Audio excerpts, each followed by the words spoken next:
This conference will now be recorded. Oke, Mbak, sudah bisa kita mulai. Silakan, Mbak Dita. Oke. Saya buka dulu slide-nya. Ya. Apakah semuanya bisa mendengar suara saya? Halo. Bisa, Kak. Oke. Ya, terima kasih. Oke, kalau begitu kita mulai ya. Selamat pagi semuanya. Ini saya lihat ada 17 orang yang bergabung bersama dengan, ini pasti pasukannya Mas Eko nih. Ya, terima kasih sebelumnya dan saya mengapresiasi untuk teman-teman yang meluangkan waktunya di Sabtu pagi ini untuk bergabung bersama dengan kami. Ini salah satu kuliah yang diadakan oleh Konsorsium Psikologi Ilmiah Nusantara. Pagi ini kita akan bersama-sama ya, bersama-sama untuk, kalau saya ngomong belajar kok ini banyak senior juga di sini. Jadi saya mau sharing aja kali ya. Sharing mengenai kontribusi Serat Wedatama sebagai salah satu ajaran moral bagi masyarakat Jawa. Nah, boleh nggak saya tahu apakah di sini ada yang Jawa? Boleh diberikan feedbacknya, suaranya diaktifkan siapa yang dari luar Jawa, boleh saya tahu?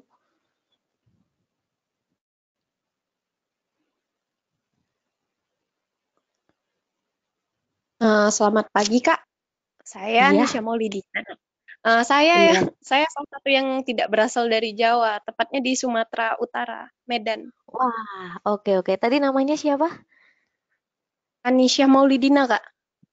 Aisyah Maulidina. Oke, selamat datang Aisyah Maulidina, salam kenal ya.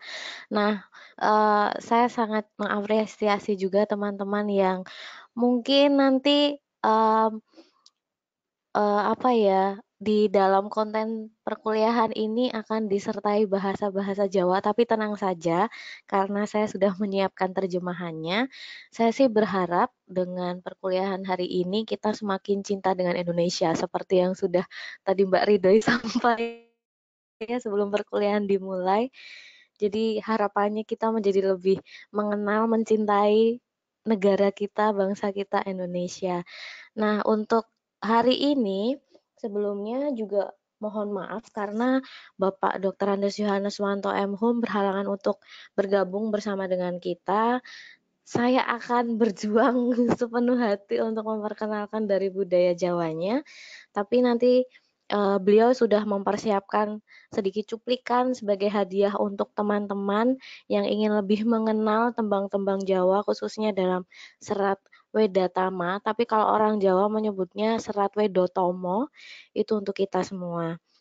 Dan terakhir perkenalkan saya Pradipta Kristi Pratiwi, panggilannya Dipta. Bisa dipanggil Dipta, bisa dipanggil Mbak Dipta, Dek Dipta juga boleh. Oke, perkenalan sedikit mengenai siapakah kami yang sudah Serat Wedotomo ini, yang kami berikan judul dalam buku Psikologi Indonesia sebagai kontribusi Serat Wedotomo dalam salah satu ajaran moral bagi masyarakat Jawa. Kami terdiri dari Bapak Yohanes Wanto M.Hum, jadi beliau ini adalah seorang dosen di program studi sastra daerah Fakultas Ilmu Budaya Universitas 11 Maret. Kalau teman-teman pernah main ke Solo, di situ ada satu universitas yang namanya Universitas 11 Maret, Universitas Negeri di Kota Solo. Beliau menamatkan S1-nya di UNS, Universitas 11 Maret Surakarta, kemudian melanjutkan pendidikannya di bidang linguistik sastra Jawa itu di Pajajaran. Sekarang beliau sudah sekitar 32 tahun mengajar di prodi sastra daerah di UNS. Ini ada email yang bisa dihubungi apabila nanti diperlukan atau ingin pengenalan lebih lanjut mengenai budaya Jawa, teman-teman bisa mencatat email yang tertera ada di sini.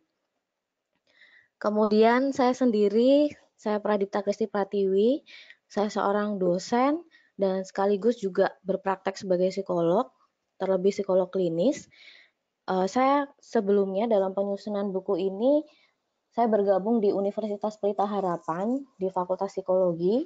Mungkin teman-teman kemarin ikut kuliah bersama dengan Ibu Kris Servina, dengan Bapak Karel, itu rekan-rekan saya di UPH. Namun kemudian di tahun 2019, bulan Juli yang lalu, saya bergabung di Fakultas Ilmu Pendidikan, jurusan Psikologi Universitas Negeri Semarang.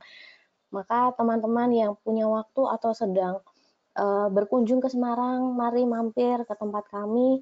Di sini juga ada mahasiswa saya juga bergabung. Saya lihat ada Alfa, ada Diva juga, terima kasih. Dan ini ada email yang bisa teman-teman ingin berdiskusi lebih lanjut dengan saya nanti ke depannya. Cukup perkenalannya cukup jelas ya teman-teman ya. Nanti kita bisa diskusikan lebih lanjut. Oh ya, untuk perkuliahan ini, apabila teman-teman ingin menanyakan sesuatu, silahkan saja langsung bertanya atau bisa menuliskan juga di bagian chat di bagian sini. Nanti saya sewaktu-waktu akan membaca chat dari teman-teman dan juga akan sharing ke grup ini ya. Nah, untuk kali ini, kenapa tadi saya setuju dengan pernyataan Mbak Ridhoi tadi pagi, tujuannya adalah untuk semakin mencintai budaya kita, budaya Indonesia, salah satunya budaya Jawa, dan ternyata saya juga baru tahu nih ada yang bergabung dari luar suku Jawa juga. Satu tanda ternyata bangsa Indonesia ini memiliki budaya yang sangat menarik untuk dikaji. Dan ternyata juga memberikan ketertarikan pada kita yang bukan orang Jawa juga.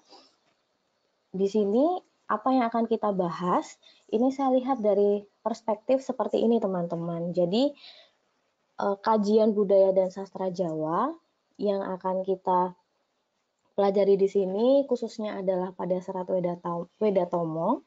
Di sini kita belajar dari bidang kajian sastra Jawa, memang terutama linguistik, dari sastra, dari kata-kata, dari semantik, dari filsafat Jawa, yang kemudian ini kami coba untuk kawinkan dengan ilmu kita psikologi gitu ya, dari sisi psikologi positif, dari sisi psikologi sosial, dan perkawinan antara kedua ilmu ini dari kajian budaya dan sastra Jawa dan juga psikologi, ini kemudian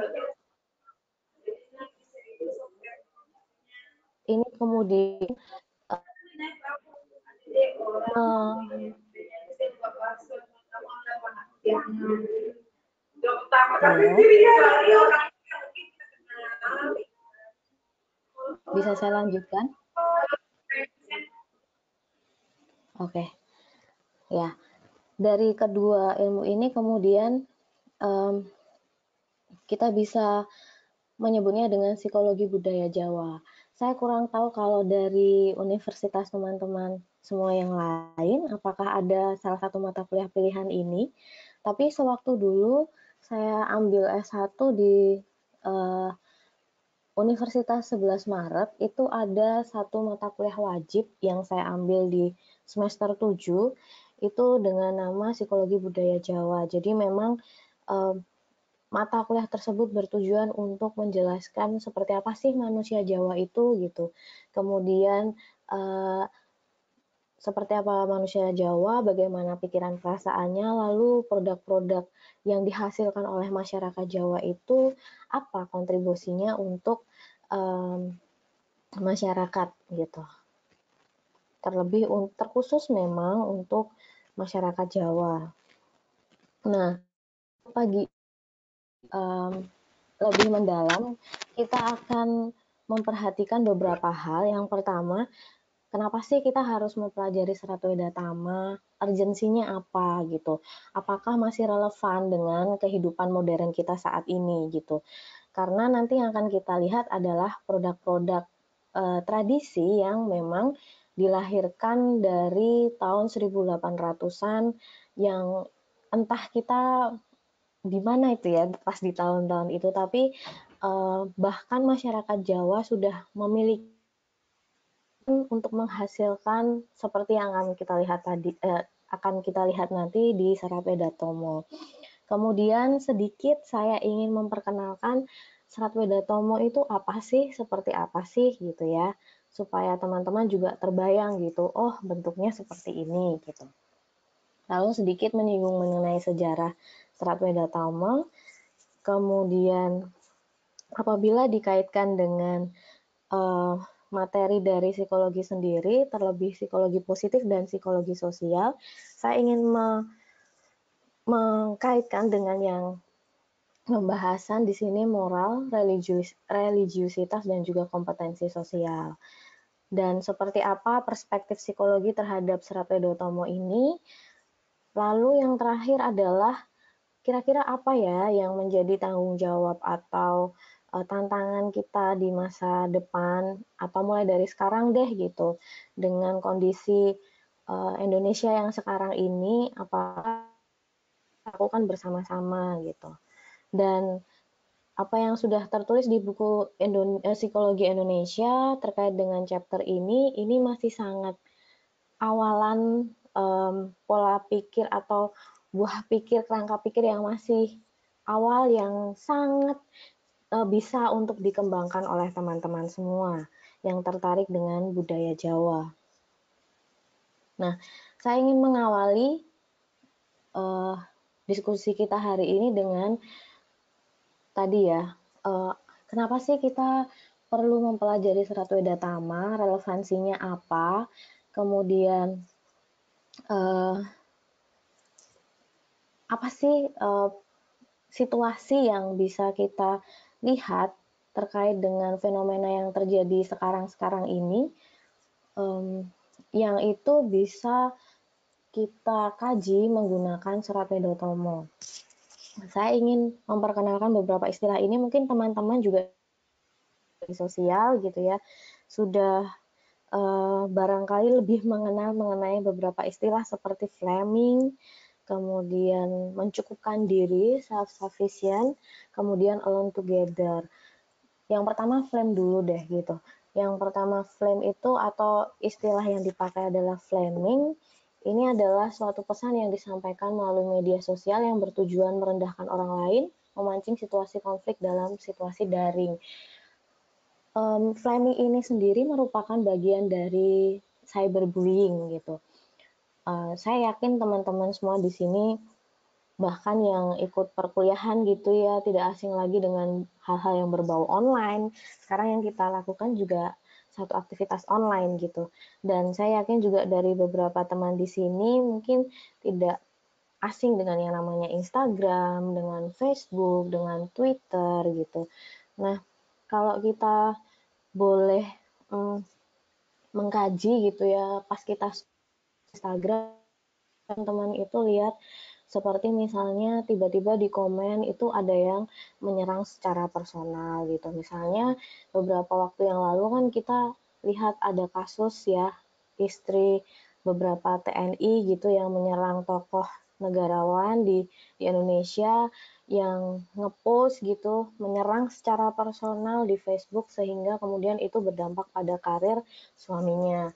Atau yang sebelumnya lagi misalnya ada artis yang dia itu tidak suka nama anaknya dipakai oleh, lalu muncul di komen-komen seperti misalnya wah mbaknya kok sombong sih, wah kok kayak gitu aja nggak boleh dipakai gitu. Jadi sangat mudah sekali sekarang trennya adalah orang menyerang orang lain secara personal dengan fasilitas online yang kita mudah akses sehari-hari. Itu yang disebut dengan flaming. Nah, ini juga bisa menjadi perhatian dari setiap kita. Jangan-jangan kita juga pernah melakukannya gitu. Entah disadari atau tidak, itu bermuatan negatif yang menyerang orang lain gitu. Bahkan banyak kata-kata kasar, tidak hanya mengkritik tapi juga sudah menggunakan kata-kata yang sebenarnya itu tidak layak untuk dibaca orang banyak gitu. Nah, flaming ini sendiri seperti yang saya katakan di awal, ini termasuk dalam cyberbullying gitu. Jadi situasinya seperti itu yang kita hadapi, dan sekarang kan online, kecanggihan teknologi, kemudahan dalam berinteraksi itu tidak mungkin kita bendung gitu. Itu semua memang kita perlukan, kita tidak bisa menafikan juga bahwa itu adalah kebutuhan kita saat ini, tapi pada kenyataannya masih ada saja orang-orang yang kurang bijak dalam menggunakan fasilitas online ini. Sehingga terjadi tadi penyerangan, bullying, cyberbullying atau flaming, penyerangan secara personal. Ini ada penelitian yang juga sudah dilakukan oleh dulu dosen saya di Universitas Indonesia, Pak Bagus Takwin dan juga Muhammad Robi kalau nggak salah tahun 2014 juga meneliti mengenai flaming ini, tapi khusus di Twitter. Dan hasilnya memang di Twitter itu orang dengan sangat mudah melakukan flaming, baik laki-laki dan perempuan, karena tidak ditemukan di situ perbedaan antara laki-laki dan perempuan. Jadi laki-laki dan perempuan sangat mungkin untuk melakukan yang namanya flaming gitu. Nah, kemudian fenomena yang kedua adalah self-sufficient. Ini tren untuk mencukupkan diri, memenuhi kebutuhan diri sendiri sehingga tidak membutuhkan peran Tuhan dan orang lain. Secara tidak sadar, orang-orang modern saat ini, saya tidak bisa mengatakan semuanya, tapi ada gitu ya. Ini seperti yang disebutkan oleh Bapak Arif di buku Psikologi Positif 2016, bahwa manusia ini sekarang cenderung untuk mencukupkan dirinya sendiri. Artinya dia berusaha keras untuk bisa mencukupi kebutuhan, seolah-olah tidak perlu bantuan orang lain gitu ya. Kemudian juga menganggap dirinya juga tidak membutuhkan perannya Tuhan, karena saya bisa kok hidup tanpa Tuhan gitu. Saya juga bisa kok hidup tanpa orang lain gitu. Walaupun sebenarnya ya kalau kita mau jujur, kita nggak bisa hidup tanpa orang lain gitu. Seperti saat ini saja ketika kuliah online kita membutuhkan orang lain bukan gitu. Tapi untuk orang-orang tertentu tren ini mulai muncul gitu. Apa-apa sendiri, seolah-olah tidak membutuhkan orang lain, kemudian seolah-olah bisa hidup tanpa adanya Tuhan gitu. Nah, yang terakhir adalah fenomena alone together. Penjelasan ini juga saya dapatkan dari Bapak Arif di buku Psikologi Positif yang disusun di tahun 2016. Jadi seperti yang dari awal tadi, kita menyadari bahwa semua hal ini sudah bisa kita lakukan dengan mudah, kita peroleh dengan mudah, bahkan untuk makan aja kita tinggal klik gitu ya. Terus apalagi beli pulsa tinggal klik gitu, tanpa harus keluar rumah misalnya, bertemu dengan orang lain, atau misalnya kita mau belanja juga tinggal klik gitu.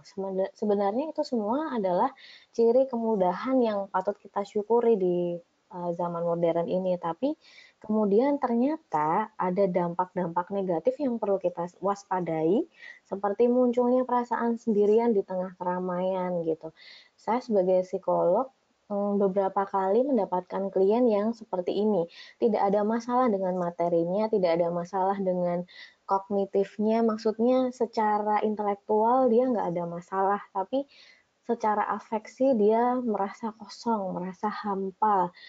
Berteman iya, chattingan iya, WA, punya sosmed dan lain sebagainya, tapi ada sesuatu hal yang tidak terpenuhi di situ.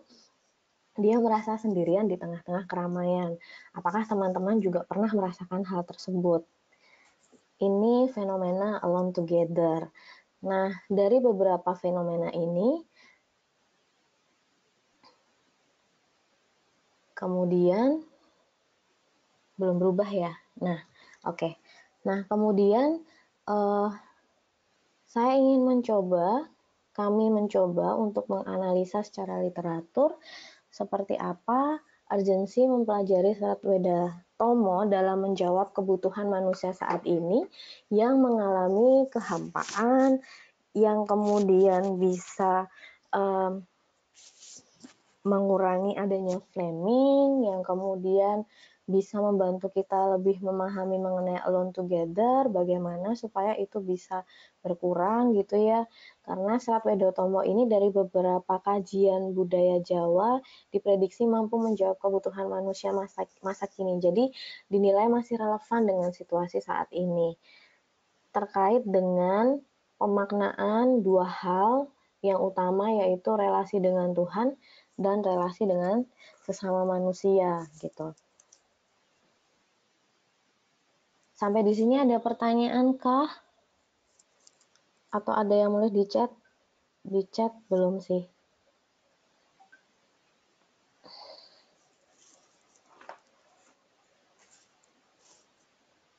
Oke, kita lanjut ya.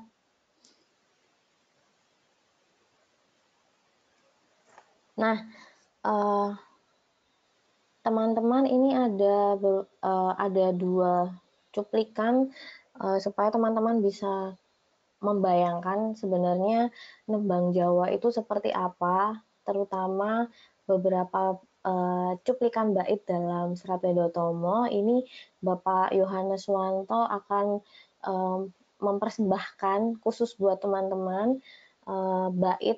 bait dalam Serat Wedotomo, tapi hanya cuplikan-cuplikannya saja. Semoga teman-teman kedengeran ya, ini suaranya ya.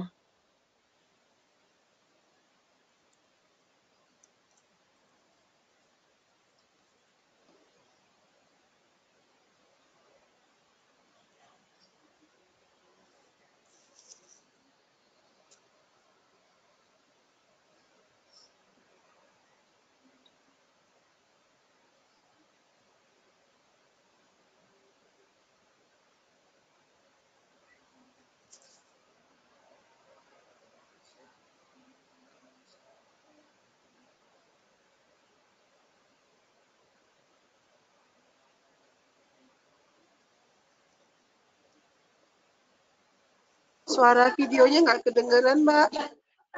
Oh, nggak kedengeran ya?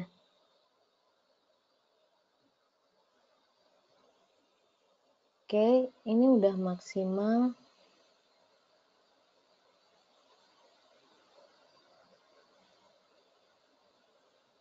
Kita coba lagi ya.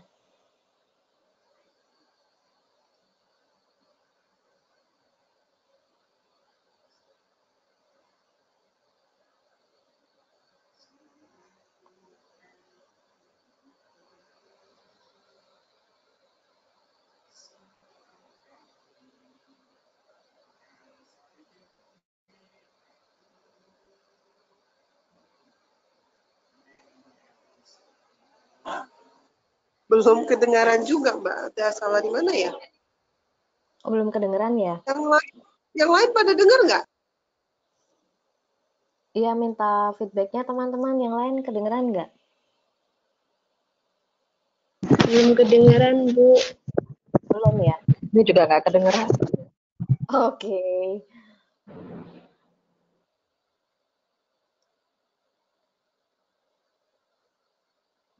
Atau ada yang harus saya aktifin ya, Mbak Ridhoi?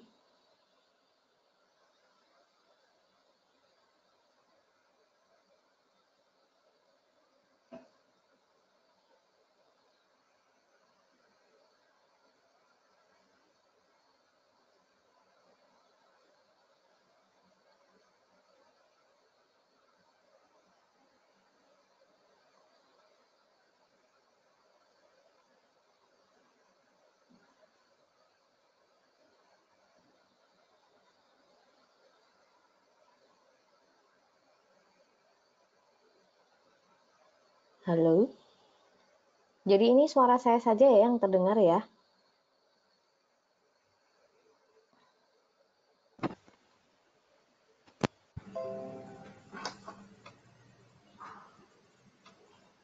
Videonya tidak terdengar?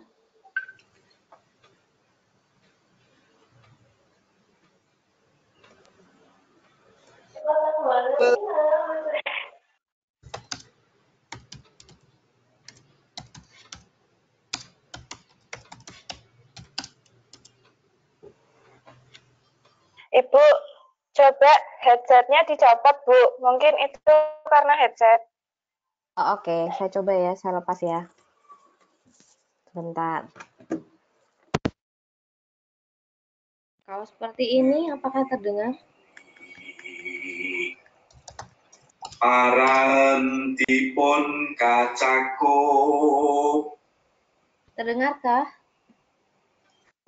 Terdengar, oke. Ibu, terdengar. Terdengar, Bu. Oke, saya ulang dari awal ya, teman-teman. Berikut adalah contoh tembang mocopat gambuh, juga bagian serat Widotomo. Samengko kang tinutur sembah katri kang sayekti katur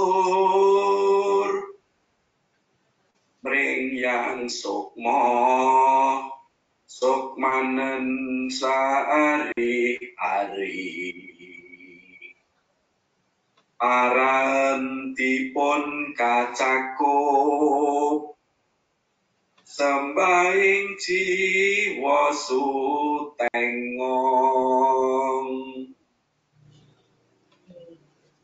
Kita lanjut, ada satu lagi.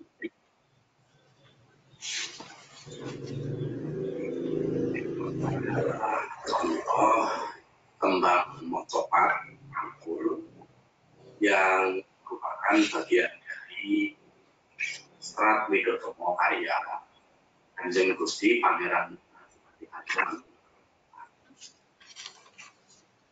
Tan samar pamoring suksma sinukmaya winaya ing ngasepi sinimpen telenging kalbu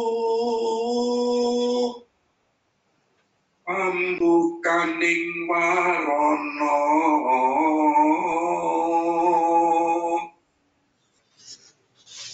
talen saking liep layaping ngaluyo Indo pesating sumpena sumusuping rasa jati.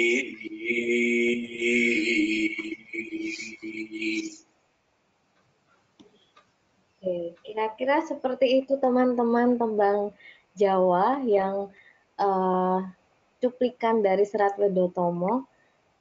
Adakah di sini teman-teman dari Jawa yang juga bisa nembang? Coba, ada nggak? Enggak. Enggak. Paling duluan Mas Eko. Saya sendiri sebagai orang Jawa juga saya tidak terampil, saya mengakui saja dalam nembang seperti itu karena memang tidak mudah untuk nembang seperti itu. Mungkin teman-teman yang lainnya yang dari Jawa bisa. Ada Ruth Febriana di sana? Alfa Angelia? Gak bisa, Bu. Nanti PR-nya nembang ya Ruth ya. Suaranya fals, Bu. Suaranya fals. Kalau saya memang tidak bisa memang, makanya saya serahkan saja pada ahlinya. Jadi karena Bapak Yohanes Wanto ini memang kajiannya kajian budaya Jawa dan beliau sangat mendalami filsafat dan linguistik Jawa gitu. Jadi kita serahkan pada ahlinya, kurang lebih teman-teman tergambar ya tembang Jawa itu seperti apa, khususnya serat Widotomo yang tadi cuplikannya Pangkur sudah disampaikan oleh Bapak Yohanes Wanto. Nah, kemudian dari tadi kita tuh nyebut-nyebut serat Widotomo gitu kan, terus Pak Yohanes Wanto juga sudah menembangkan bahkan secara langsung gimana sih nada-nada, liukan-liukan dan wujud dari tembangnya itu sendiri. Nah, sebenarnya masyarakat Jawa itu sebagai bagian dari Indonesia itu sangat kaya akan warisan budayanya. Seperti teman-teman yang ketahui, saya yakin dari teman-teman pasti punya batik gitu. Nah, itu salah satu juga asalnya juga ada yang dari Jawa. Dan mungkin juga sangat mungkin juga ada kekhasan dari budaya yang lain.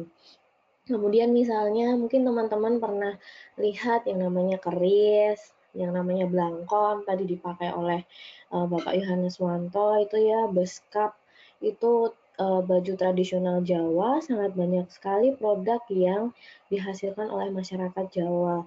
Nah, itu yang biasanya kita kenal gitu kan, yang kita lihat dalam kehidupan sehari-hari, atau misalnya ada juga gamelan, sudah mengenal, dan juga tempat-tempat wisata, candi, keraton gitu. Nah, yang jarang disinggung memang sebenarnya adalah serat atau bentuk tembang yang barusan kita lihat bersama-sama gitu. Mungkin untuk kita yang orang Jawa, sekolah di Jawa, dulu kalau saya di SD Jawa gitu ya, di Karanganyar itu belajar gitu, ada pocong, ada gambuh, ada apalagi ya kinanti, dandang gulo gitu, itu di SD gitu.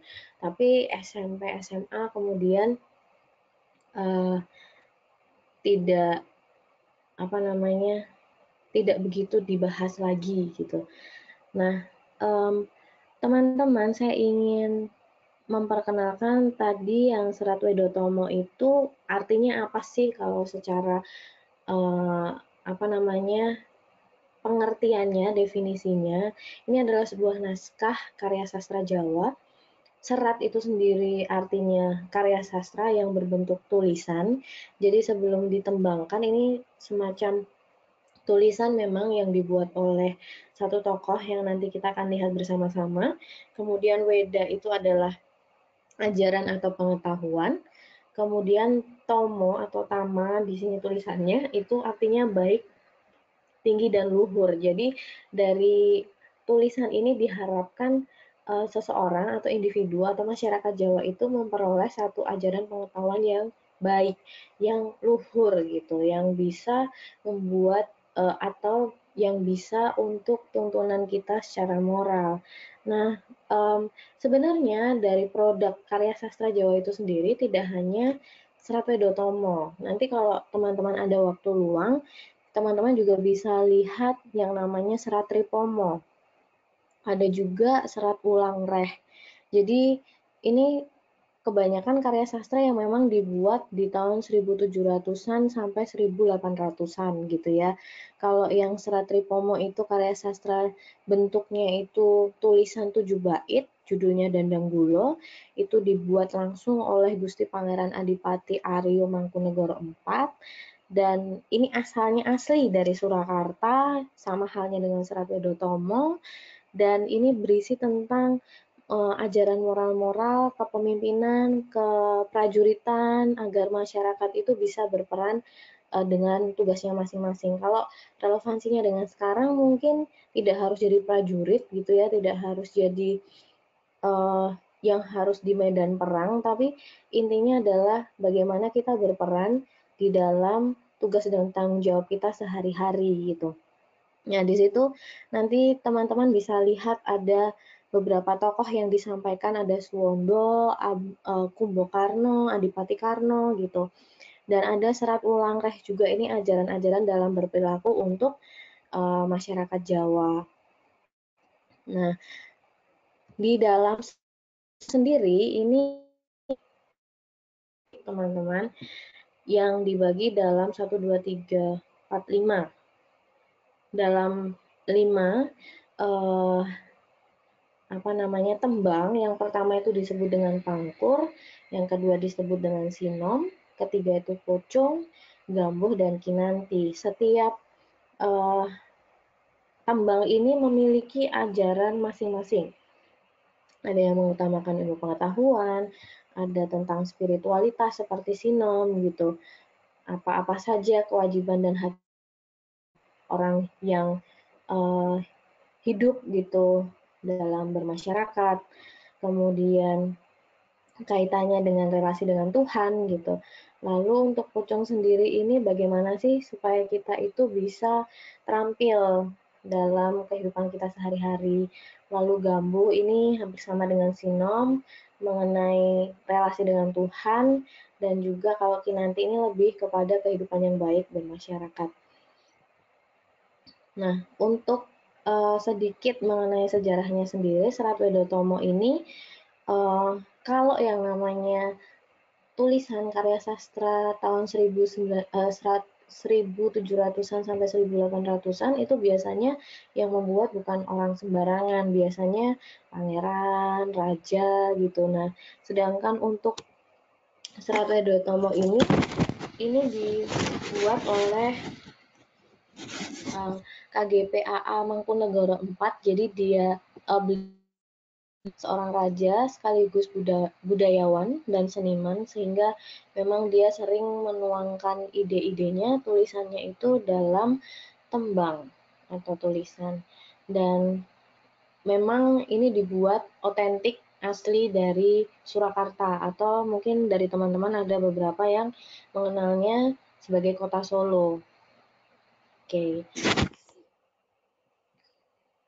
Nah, selain tadi yang sudah disampaikan oleh Bapak Yohanes Suwanto, di sini saya juga sedikit mencuplik gitu ya, petikan pupuk sinom dari Serat Wedotomo yang dikutip oleh Endrasworo. Endrasworo ini salah satu peneliti di bidang budaya Jawa.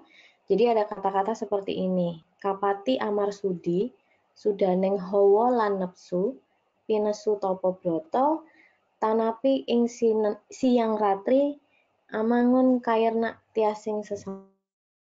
Nah, ini artinya ada di sini teman-teman. Artinya adalah,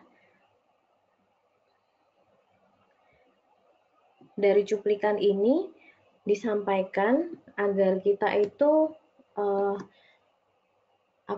melawan hawa nafsu. Yang hawa nafsu itu kan kita hadapi dalam kehidupan kita sehari-hari ya, dari ego yang kita punya.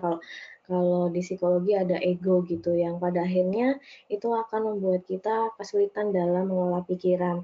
Lebih jauh lagi, cuplikan ini kalau boleh disederhanakan, intinya adalah supaya kita itu lebih berpikir positif dalam menghadapi kehidupan kita sehari-hari. Ketika kita memiliki pikiran yang negatif, emosi yang negatif, itu justru akan mempersulit kita dalam menghadapi tugas-tugas, tanggung jawab, kemudian peran kita yang harus kita sehari-hari.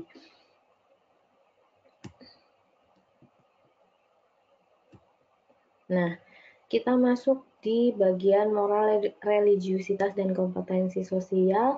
Namun sebelum di situ, kan dari tadi saya bilang orang Jawa itu punya produk-produk seperti yang sudah disebutkan tadi.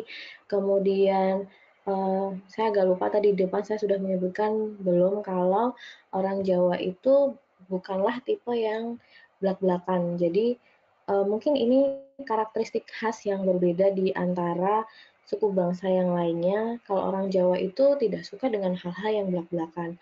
Jadi orang Jawa itu sangat mengedepankan yang namanya simbolik, hal-hal yang simbolis. Mungkin kalau teman-teman punya rekan Jawa gitu ya, yang memang masih Jawa banget gitu, yang medok gitu kayak saya misalnya, itu suka dengan hal-hal yang simbolis, dengan perenungan, dengan pemaknaan. Jadi kalau mungkin kita yang orang awam biasanya melihat orang Jawa ini kok lelet ya gitu, lambat ya misalnya, atau kok cuman diam aja gitu, nggak segera bertindak gitu. Tapi orang Jawa ini diam, tapi bukan berarti tidak melakukan apa-apa sebenarnya. Nah, karakteristik orang Jawa yang utama itu memang olah pikir, olah rasa. Jadi dalam diamnya itu kemudian dia mengolah pikiran dan perasaannya sehingga dia bisa memaknakan mengenai sesuatu gitu. Nah, ini ada kritikan dari Endres Woro sendiri, sebenarnya orang Jawa yang saat ini ada itu tidak lagi sepenuhnya seperti yang saya gambarkan karakteristiknya tadi, tapi dia membagi menjadi 3 orang Jawa itu. Orang Jawa yang belum Jawa. Jadi orang Jawa sebagai anak kecil yang memang belum begitu tahu tindak tanduk yang benar gitu terhadap sesamanya. Jadi ya kalau dia mau menyakiti orang lain ya sakitin aja. Kalau dia mau menghina orang lain ya udah menghina aja gitu. Toh banyak juga kok orang-orang Jawa yang saling menyakiti gitu antar sesamanya gitu. Nah, Indra memiliki istilah orang Jawa yang belum Jawa untuk tipe orang-orang yang seperti itu. Nah, kemudian ada juga yang kedua adalah orang Jawa yang sudah Jawa. Jadi inilah tipe orang Jawa yang tadi, yang ideal, yang karakteristiknya adalah perenungan atau memaknakan setiap tindak tanduk, pikiran, perasaan dari kehidupan sehari-hari yang dia alami. Sehingga dia itu lebih cenderung memiliki pikiran-pikiran yang positif gitu dalam hidupnya. Yang ketiga, itu orang Jawa yang telah kehilangan Jawanya. Jadi, sebenarnya dia mengaku gitu sebagai orang Jawa, tapi dari tindak tanduknya sendiri, dia sebenarnya telah kehilangan Jawanya gitu. Dia itu kesulitan untuk menerima keadaan orang lain. Dia kok gitu sih, kok dia nggak seperti yang saya harapkan sih. Mungkin situasi juga menjadi salah gitu buat dia.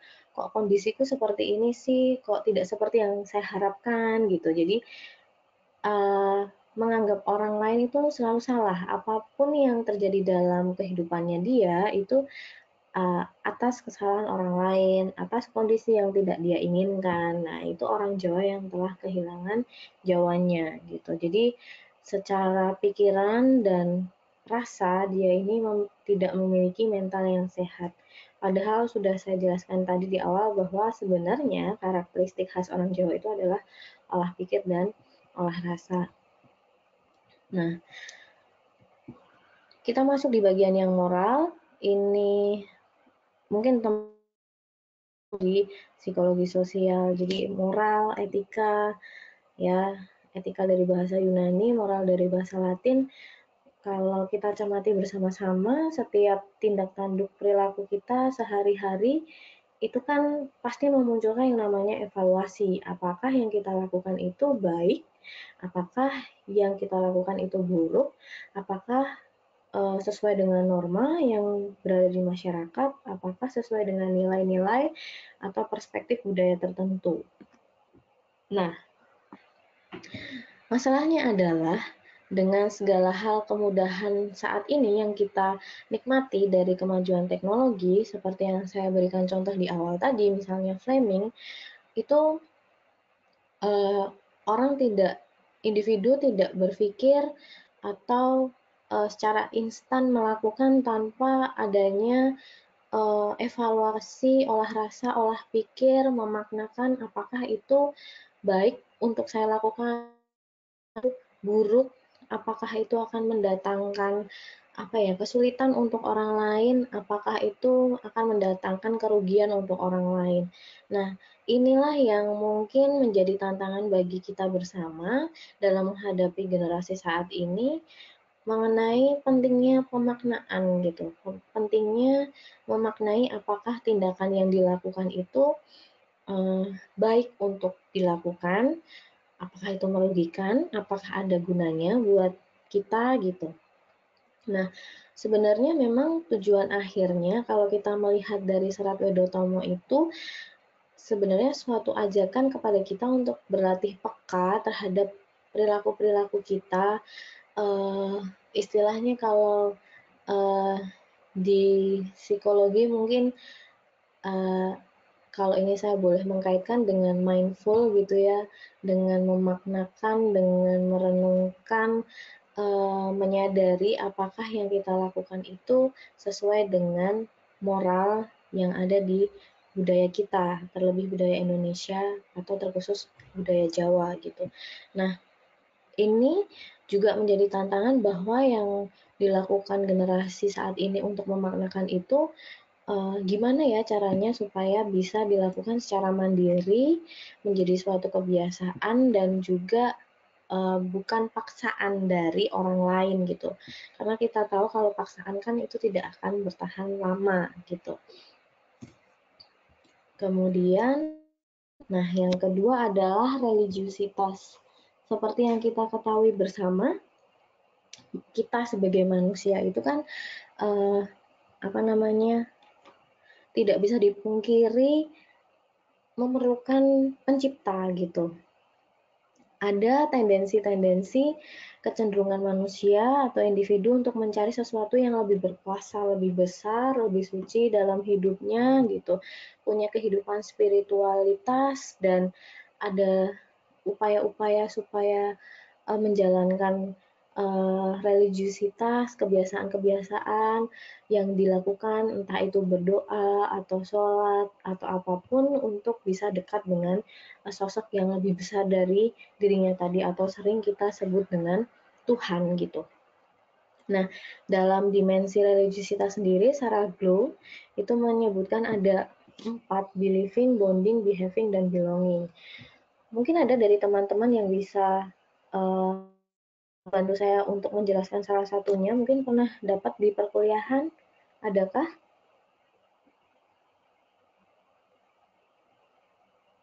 Halo, teman-teman?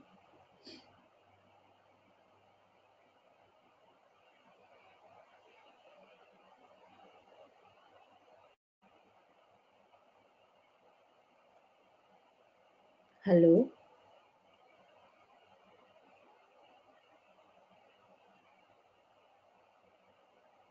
Oh, oke. Tidak ada yang menyaut, jadi saya lanjutkan saja. Jadi ada tahapan di mana, ada dimensi di mana kita itu believing, percaya gitu, ada sosok yang lebih besar daripada kita, kemudian kita itu bonding sama sosok tersebut, melakukan aktivitas kegiatan-kegiatan yang supaya kita itu lebih dekat dengan sosok yang lebih berkuasa, behavior, melakukan hal gitu ya, dan belonging biasanya ini yang paling mudah kita lihat, misalnya orang itu gabung di satu kelompok tertentu, misalnya pengajian atau misalnya komsel gitu. Itu bagian-bagian dimensi dari religiusitas. Nah, Kus Bandrio sendiri menjelaskan bahwa manusia Jawa itu gemar merenungi dirinya sebagai salah satu upaya untuk menemukan integritas kaitannya dengan Tuhan. Upaya yang mereka lakukan gitu ya, setiap harinya, bahkan dari budaya juga, kalau teman-teman pernah lihat yang namanya gunungan, simbol gunungan itu menjelaskan bahwa kehidupan manusia itu memang secara vertikal dan horizontal itu harus seimbang. Nah, salah satunya vertikal itu maksudnya dengan Tuhan. Manusia Jawa menyadari bahwa dia itu tidak bisa hidup tanpa adanya Tuhan gitu. Nah, ini menjadi urgent kenapa? Karena kalau boleh saya sharing sedikit, saat ini saya sedang menangani seorang klien yang keluhannya di awalnya itu memang percobaan bunuh diri gitu. Nah, setelah pertemuan dilakukan, di situ ditemukan bahwa ketika saya menanyakan kepada dia, ketika asesmen kepada dia, ketika saya memakai, kalau teman-teman kenal di CBT ada Socratic question, saya menanyakan mengenai core belief-nya dia, ternyata muncul satu pemahaman bahwa saya ini nggak tahu saya diciptakan untuk apa gitu. Saya ini nggak tahu maksudnya Tuhan itu menghidupkan saya itu untuk apa, sampai dia itu punya pemikiran bahwa saya merasa bahwa saya diciptakan Tuhan itu hanya untuk jadi korban gitu. Jadi perannya di dunia ini hanya sebagai korban gitu. Jadi nggak masalah dong kalau saya itu melukai diri saya sendiri. Jadi nggak masalah dong kalau memang kemudian saya ini luka-luka, kemudian saya ini memang secara sengaja untuk melukai diri saya sendiri.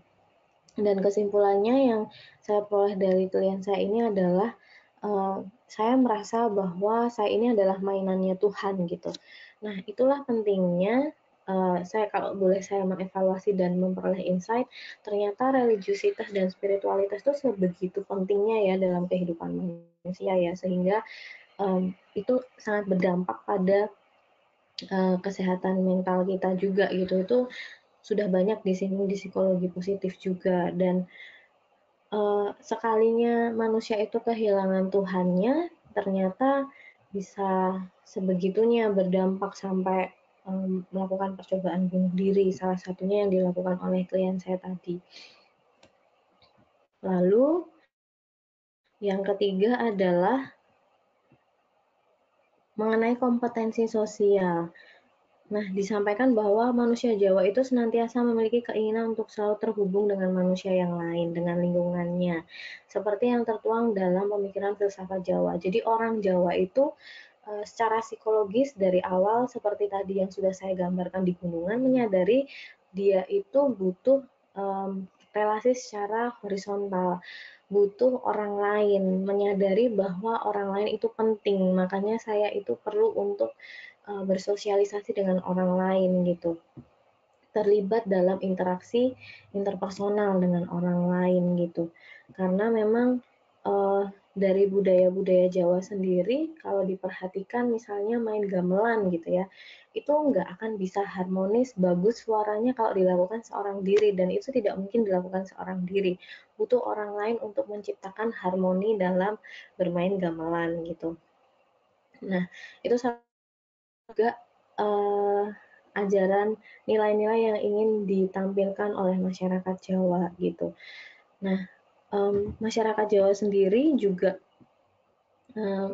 memandang bahwa interaksi sosial, mengelola relasi yang positif dengan orang lain itu menjadi hal yang penting, menjadi hal yang harus diutamakan gitu, supaya dalam konteks sosial mereka juga berfungsi. Kalau kita melihat dari kompetensi sosial ini sendiri, ini sangat penting di dunia psikologi. Kenapa? Kalau mungkin ada dari teman-teman yang belajar psikologi klinis atau abnormal gitu ya, nah itu kan juga ditinjau juga kalau sebuah gangguan itu apakah sudah sampai mengganggu aktivitas sosialnya atau sudah mengganggu relasinya dengan orang lain, secara mengganggu interpersonalnya dia gitu. Nah, inilah kenapa kompetensi sosial itu juga penting. Oke, nah dari perspektif psikologi untuk serat Wedatama ini sekali lagi serat Wedatama itu ada 100 bait kira-kira. Saya tidak mungkin cukup dalam kuliah 2 SKS untuk menjelaskan satu persatu. Di dalam buku Psikologi Indonesia, teman-teman juga bisa sambil baca, sambil buka yang sudah punya bukunya. Di situ lebih banyak, saya tampilkan cuplikannya untuk Serat Wedotomo. Nah, ini saya kembali mengambil beberapa dari buku Psikologi Indonesia yang sudah chapter yang sudah kami buat gitu ya, untuk tampilkan mana-mana saja yang berhubungan dengan misalnya yang pertama pribadi yang religius gitu. Nah, kita bisa sambil menyimak untuk yang bait 14 Sekar Pangkur ini, di mana kata-kata yang muncul seperti ini teman-teman. Sejatine kang mangkono wos kakenan nugrahaning hyang widi bali tan karam karamean ingkang sifat wasesa winesa wos mulane wong anom sami. Untuk yang tidak bisa bahasa Jawa, saya juga tidak sebegitu ahlinya dalam bahasa Jawa, mungkin teman-teman juga bisa menyimak dalam terjemahannya.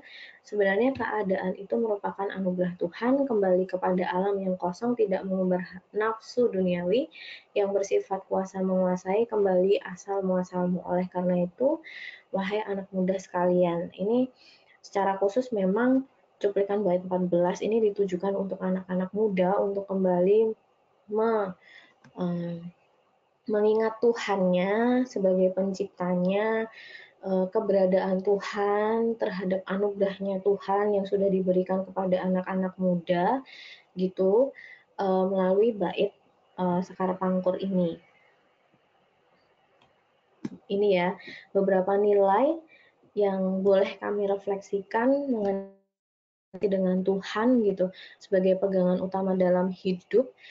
Kalau kita membaca ini, saya harap teman-teman juga tidak hanya sekedar membaca, tapi kemudian merenungkan masing-masing pribadi pegangan utama dalam hidup itu seperti apa ya gitu.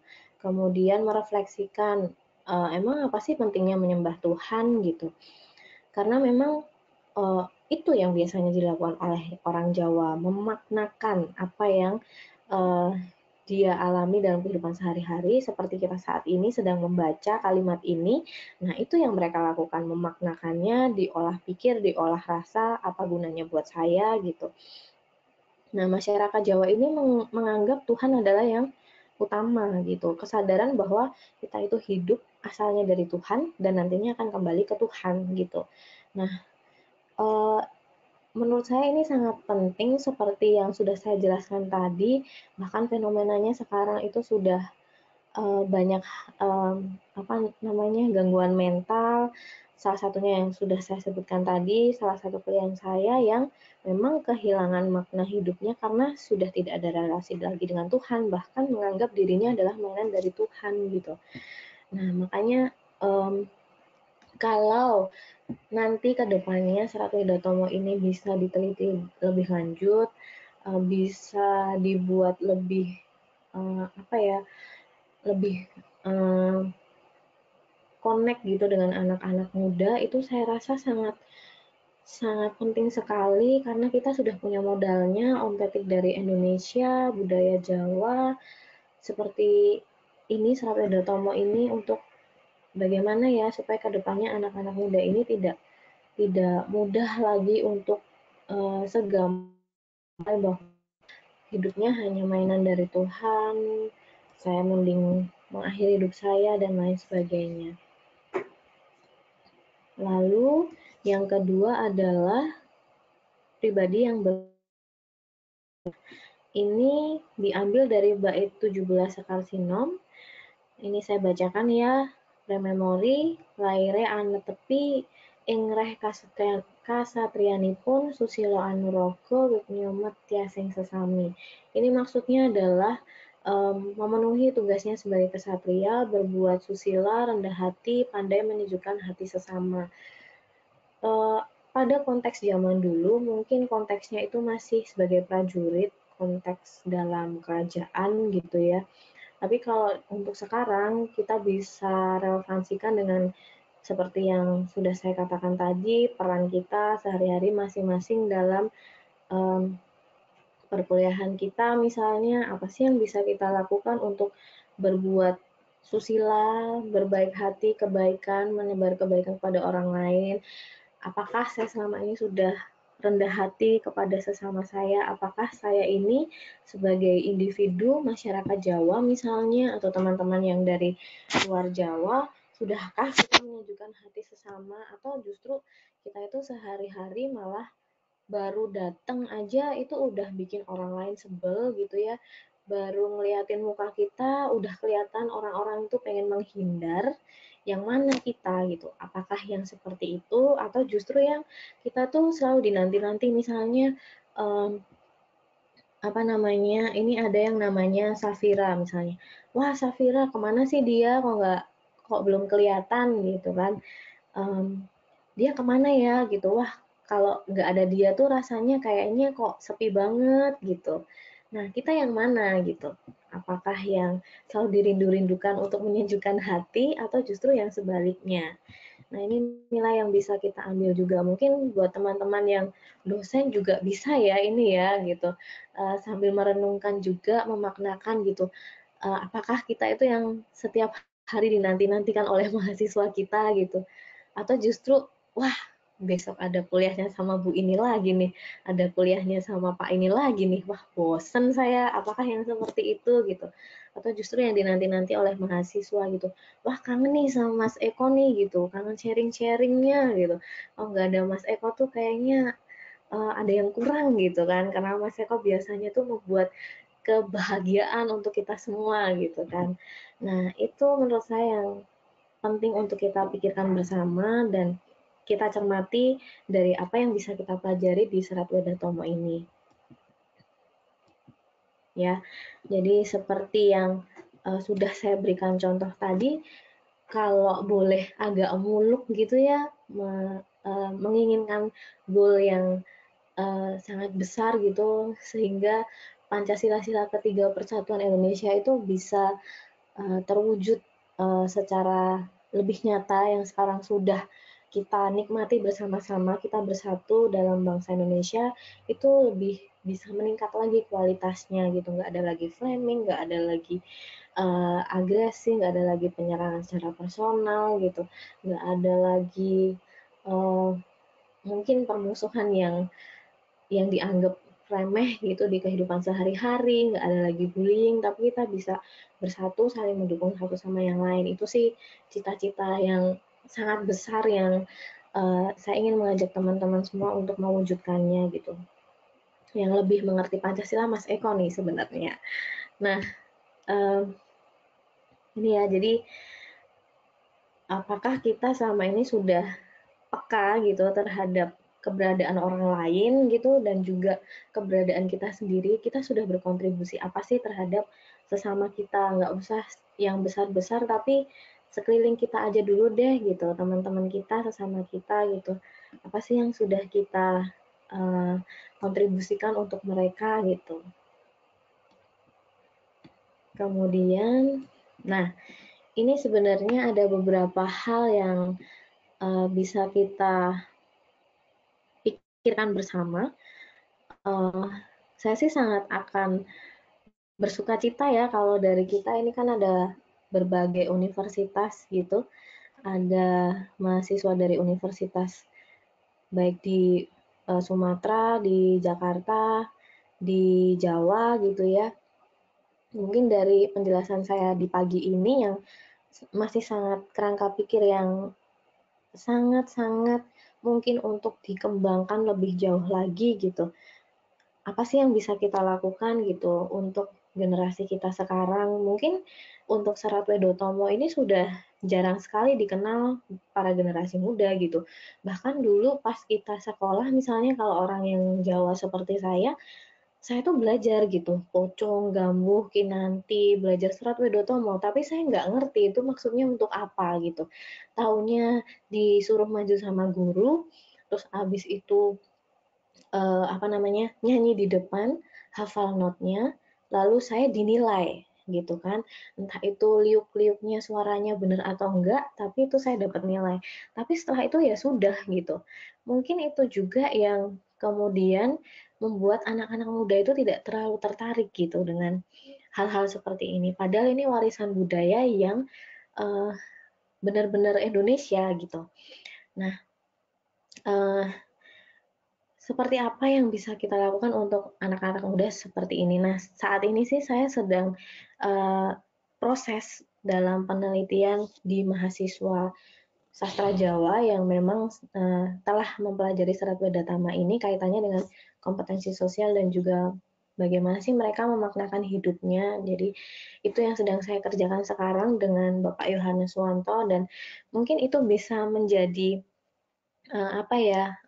sedikit inspirasi buat teman-teman untuk mengembangkan dengan variabel-variabel psikologi yang lainnya gitu. Nah, ini tantangan kita juga yang kedua bahwa melakukan suatu pemaknaan olah rasa, olah pikir itu tidak mudah gitu. Dengan situasi yang serba instan sekarang ini gitu.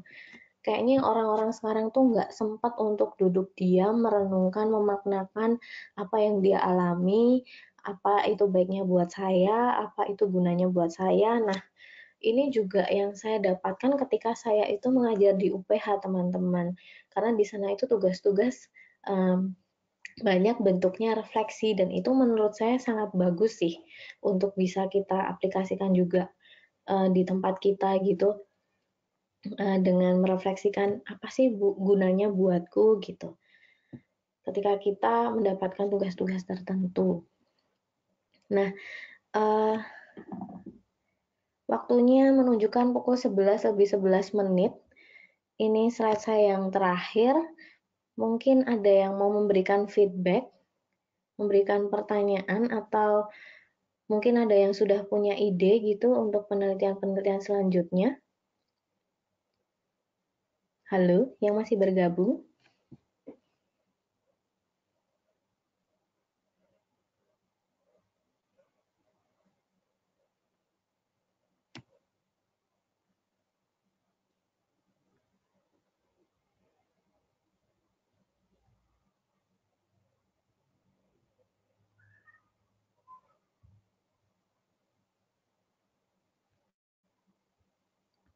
Halo, teman-teman? Oh, ternyata di chat saya sudah banyak.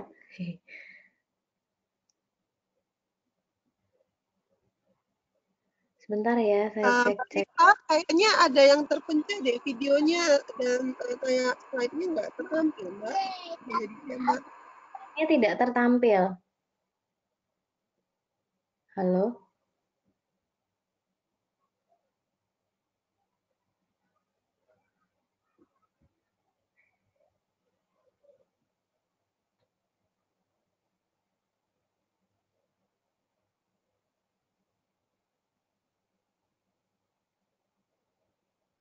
Halo?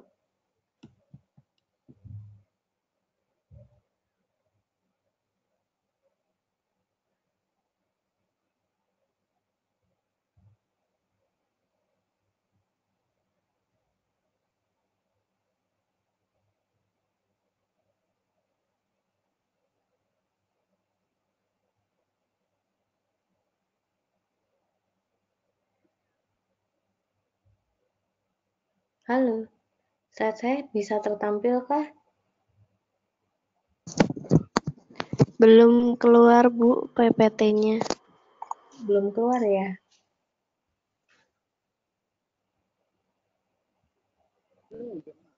Yang di atas Mbak, yang ada audio, slide dan webcam.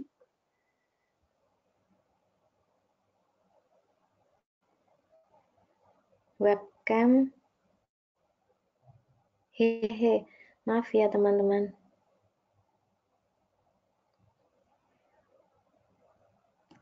Coba deh saya pakai headset lagi.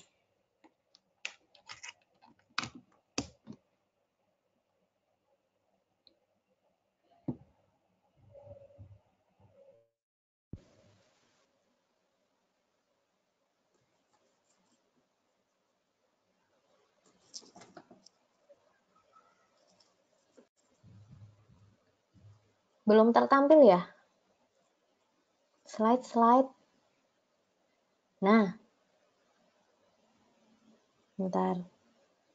Ring.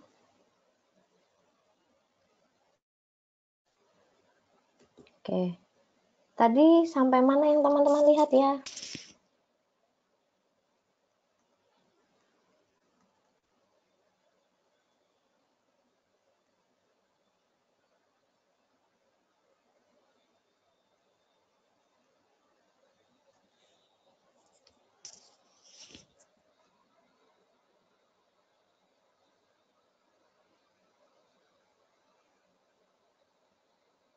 Halo, teman-teman sudah bisa melihat?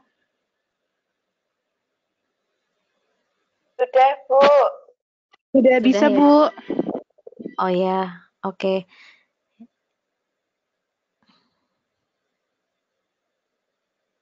Oh, ini sambil saya masih ada waktu beberapa menit lagi nih saya bacain chatnya ya. Ini ada yang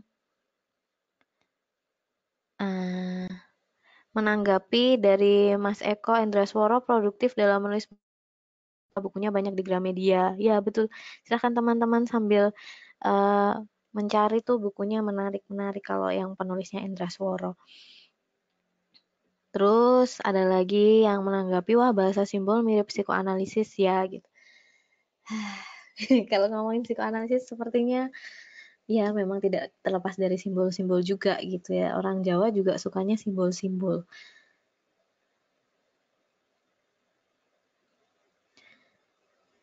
Slide-nya tidak muncul. Oke.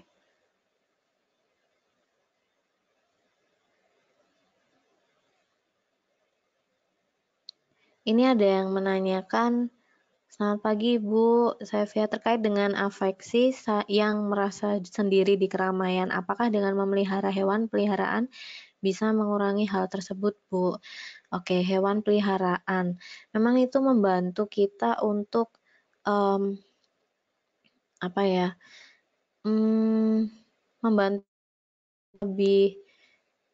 lebih ini ya, maksudnya tidak merasa kesepian, tapi menurut saya yang namanya relasi dengan orang lain, dengan manusia itu tidak bisa digantikan dengan benda yang lain. Mungkin kalau untuk sementara waktu iya, tapi itu bukan yang kemudian bisa menggantikan gitu. Kalau relasi dengan manusia lalu diganti dengan memelihara hewan, karena pada dasarnya manusia itu membutuhkan relasi dengan manusia yang lainnya gitu. Kita tetap butuh afeksi dengan orang lain atau dari orang lain. Itu pertanyaan-pertanyaan yang bisa saya jawab.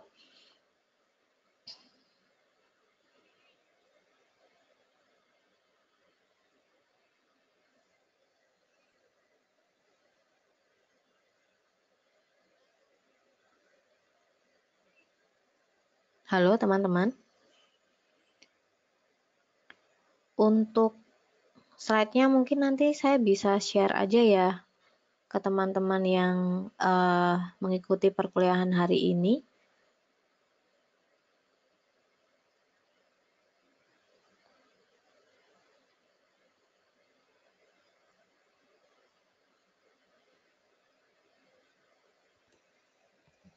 Oke, ada lagi mungkin pertanyaan? Oke, ini ada pertanyaan. Jadi secara nggak langsung orang Jawa itu lebih peka secara psikologis ya Bu? Lebih peka orang Jawa yang karakteristik dengan orang Jawa, iya. Lebih peka terhadap orang lain.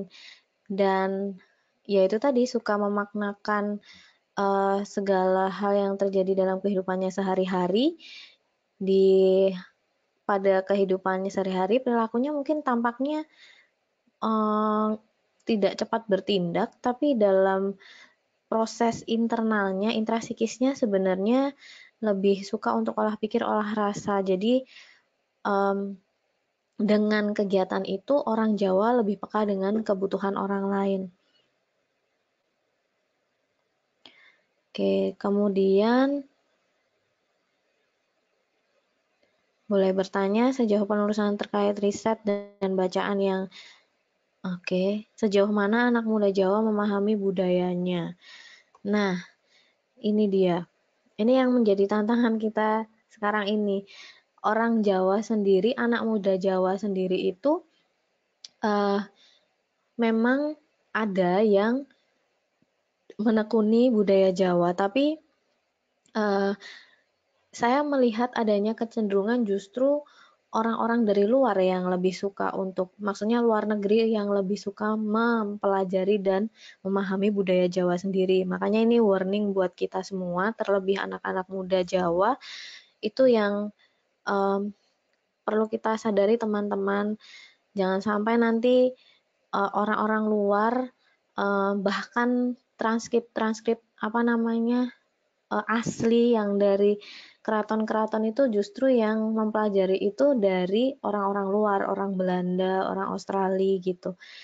Dan yang di Solo sendiri yang saya tahu itu ada satu yayasan yang memang mempertahankan naskah-naskah Jawa, itu yang mengkoordinasi justru orang Australia gitu. Nah, ini mungkin bisa jadi pemantik buat kita anak-anak muda Indonesia. Jangan sampai nih budaya kita justru lebih dipahami oleh orang luar negeri daripada kita sendiri. Lalu, bagaimana jika dikonkretkan sebagaimana psikologi arus utama? Halo Mas Eko, mungkin bisa dijelaskan lebih lanjut mengenai pertanyaannya Mas Eko? Saya butuh penjelasan. Oke, kemudian ada tanggapan, hampir sama kondisinya dengan anak muda Batak. Fenomena ini lebih kerasa di kota. Iya memang, saya setuju Mbak.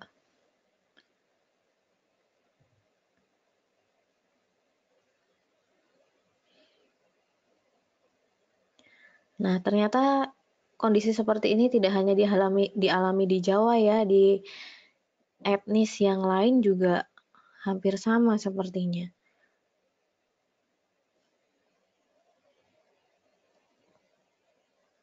Halo Mas Eko? Saya masih menunggu konfirmasi mengenai pertanyaan arus utama nih, Mas.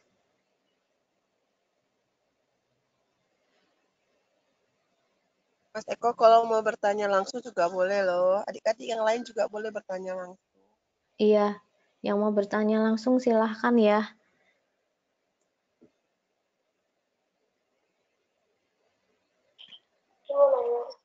Halo Ibu, sebelumnya perkenalkan, saya Alfa dari UNES. Saya mau bertanya, kan di Jawa sendiri orang-orang punya kayak istilah ewuh atau rasa nggak enak ke orang lain untuk meminta suatu hal atau ngomong sesuatu hal. Beda mungkin orang Batak ya lebih enjoy kalau mengungkapkan perasaannya. Nah, dalam artian itu apakah itu termasuk kondisi yang sehat ataukah kondisi di mana kita menekan emosi kita gitu loh, Bu? Oke, ini kalau orang Jawa ewuh pakewuh ya, kalau mau minta tolong kayaknya sungkan gitu, benar nggak Alfa? Iya Bu, benar. Nah, iya, oke. Memang ini kan seperti yang karakteristik orang Jawa tadi, olah pikir, olah rasa, tapi kemudian jangan sampai kita menjadi orang yang kurang asertif juga gitu. Baik buruknya kan kita bisa renungkan apakah nanti ketika saya mengungkapkan itu akan merugikan orang lain, apakah akan merugikan diri kita sendiri. Jadi ketika ewuh pakewuh itu bukan berarti kita tidak boleh sama sekali untuk mengungkapkan pendapat yang kita punya. Tapi kalau kita boleh kaitkan dengan psikologi, sebenarnya orang Jawa ini diajarkan olah pikir, olah rasa supaya kita itu lebih asertif. Sebelum kita itu menyampaikan pendapat ke orang lain, kita pikir dulu, kita rasain dulu, apakah kalau saya itu cara ngomongnya, gue minta tolong dong gitu. Nah itu apakah orang lain itu bisa menerimanya secara positif atau enggak? Apakah justru akan menimbulkan salah paham atau enggak? Kurang lebih seperti itu sih. Jadi yang namanya ewuh pakewuh sungkan itu bukan berarti kemudian kita diam. Tapi justru di situ kita berproses apakah bahasa yang tepat kita bisa pakai untuk sampaikan ke orang lain gitu. Apakah terjawab, Alfa? Bagaimana tanggapanmu? Terjawab, Bu. Terima kasih. Iya, kita sebagai orang Jawa gitu ya. Jadi bukan berarti kita diam ya kalau ingin berpendapat atau di kelas gitu. Diem semuanya, nggak kayak gitu, tapi olah rasa, olah pikir, seperti apa sih yang asertif, yang tepat kata-katanya, cara pengungkapannya, supaya itu tidak menyakiti hati orang lain. Oke, ada lagi? Mas Eko kayak berbicara tapi suaranya tidak kedengaran oleh saya. Halo?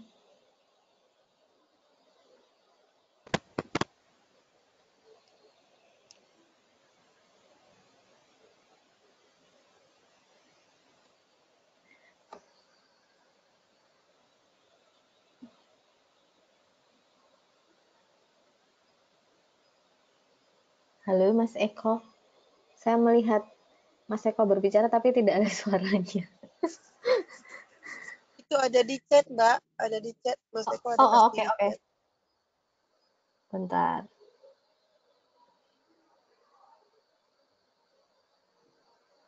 Apakah serat ini bisa jadi semacam psikologi yang saat ini ada?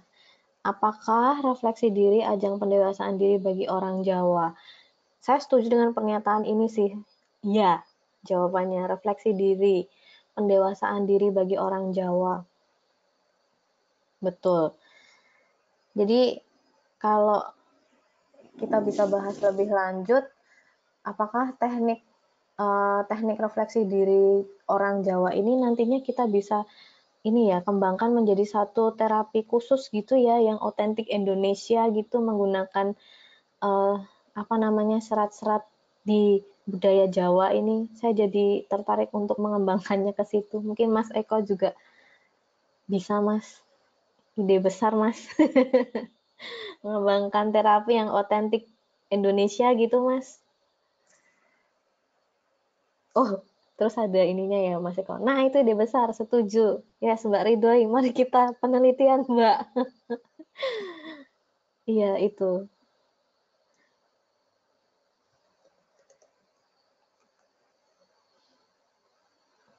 Oke.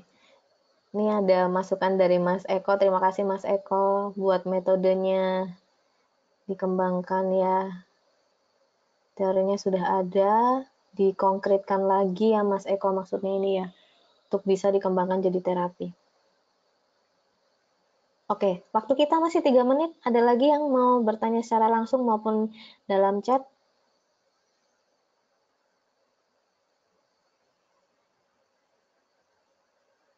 Mungkin kita bisa padu-padankan dengan budaya atau budaya di Medan juga ya Mbak Ridhoi ya, dengan budaya Batak.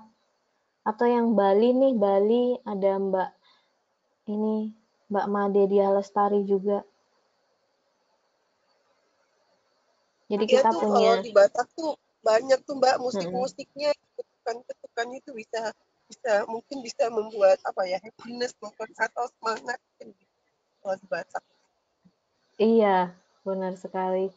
Ya, mungkin kita bisa kolaborasi gitu. Jadi terapi Indonesia gitu pakai musik-musik Batak dipadukan dengan musik Jawa. Ini Mas Eko saya lihat sudah pakai belangkon, sudah menjiwai ya sebagai masyarakat Jawa. Gitu. Kemudian nanti yang dari mana lagi ya? Saya kok hanya tahu dari Jawa, Sumatera, dan Bali. Mungkin ada teman-teman yang lain juga. Gitu. Oke. Mas Eko Ada suaranya lagi yang masih mau nggak bertanya? kedengeran. Ayo, ditanya mumpung ada Ibu Dipta di sini.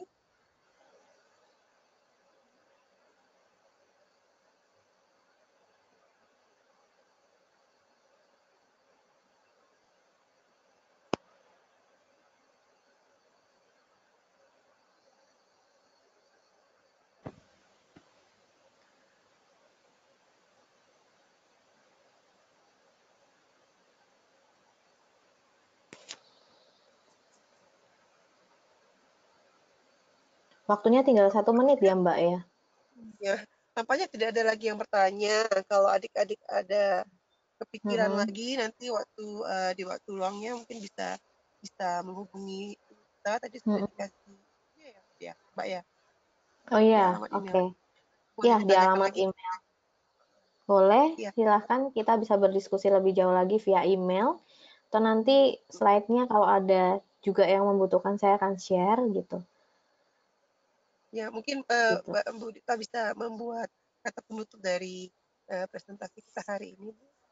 Oke, sekian dari saya teman-teman. Salam juga dari Bapak Yohanes Wanto. Terima kasih untuk hari ini yang sudah bergabung, yang sudah meluangkan waktunya di weekend, dan juga yang sudah bertanya.